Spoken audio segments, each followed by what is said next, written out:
So this week you'll notice I'm not wearing any glasses.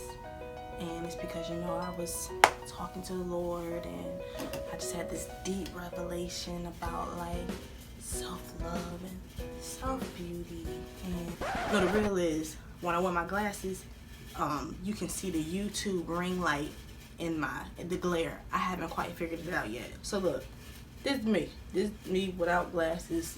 Yes, my eyes are big.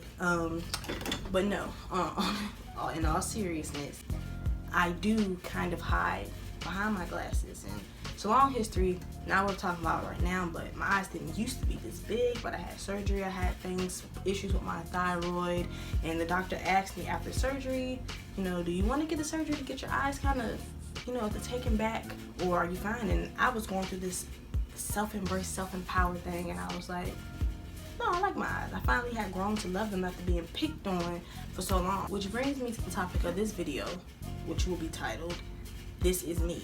And it's not necessarily all positive things about myself. There's some negative too, because I know a lot of people can relate, and a lot of people can, just touch base with the fact that there's some things about us that we feel like maybe we can't change, but we want them to be accepted by others. So one of the things I learned about myself that's actually kind of true for a lot of us, but we don't want to admit it, is that we're loyal to a fault. We give 100%. And so what happens is, if you're anything like me, I'll give and give and give and give and give for a long time just to try to show this person, look, like, I'm everything that you need, like, I'm enough. I don't understand why you can't see it. Treat me how I deserve to be treated. Like, come on, I can be anything and everything you want me to be. Just give me the opportunity. We just keep giving and we keep giving. We go all in, like, for somebody that we love, or at a job, or under a position, or assisting, anything.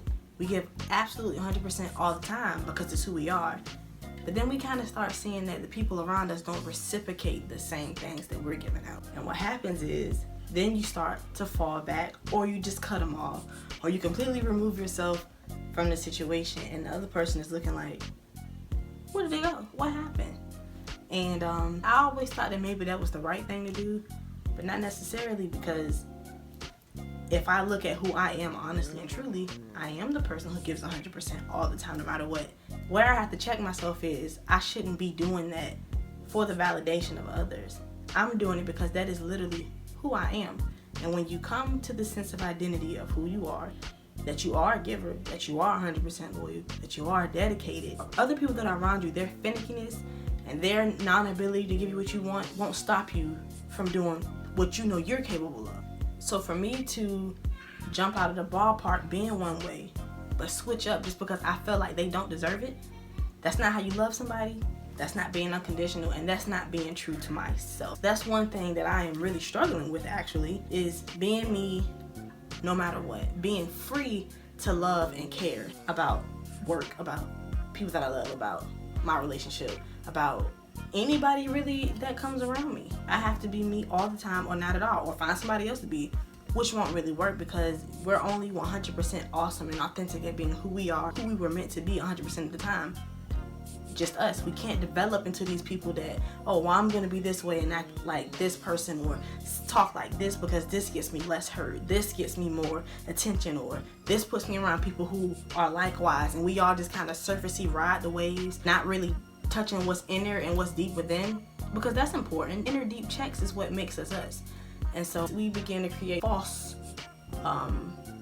senses of friendships, relationships, and even saying that we're putting our best foot forward when we're at work, or if we're doing a task or a hobby that we love. So my challenge to you today is to do what nobody ever really wants to do, be the bigger person. And sometimes being a bigger person solely means being who you are 100% of the time, all the time, flaws and all, too much of a giver, too much of a lover, too much of anything. If you're too much, then be too much. And if you find yourself not being somebody who wants to give a lot, not everybody's a giver, but sometimes analyze the reasons why you don't give. Maybe you used to, but somebody hurt you real bad, and so now you've taken back. Maybe you've never trusted because of things that have happened in your childhood, and so you by nature just don't trust anybody, so you pull back and you don't 100% become the person that you're supposed to be, in fear of somebody hurting you in the long run. You can't be afraid of pain. You can't be afraid of getting hurt, because as humans, that's going to happen. It's inevitable and you can't avoid it. And when you try to, you actually cause more disaster, because what we start doing is called self-sabotage. So I challenge all my viewers, all my friends, all my co-workers to not self-sabotage anymore, to be the bigger person, to love without fault. It's hard for me, but I do understand that when you do it, the turnaround in the long term, it's a lot better, because people are affected by the way that you love. And we just have to learn to love the people around us who may not necessarily deserve it, because they need it the most. So self-check yourself. I'll be dropping that video once a week on what I checked myself on that current week, and I encourage everybody to do the same. And figure out what your passion is, figure out what your desires are, and kind of figure out what the characteristics of those things are, because that's usually who you are, and that's usually the route that you should be going down in life. And those are the type of people that you want to surround yourself with as well.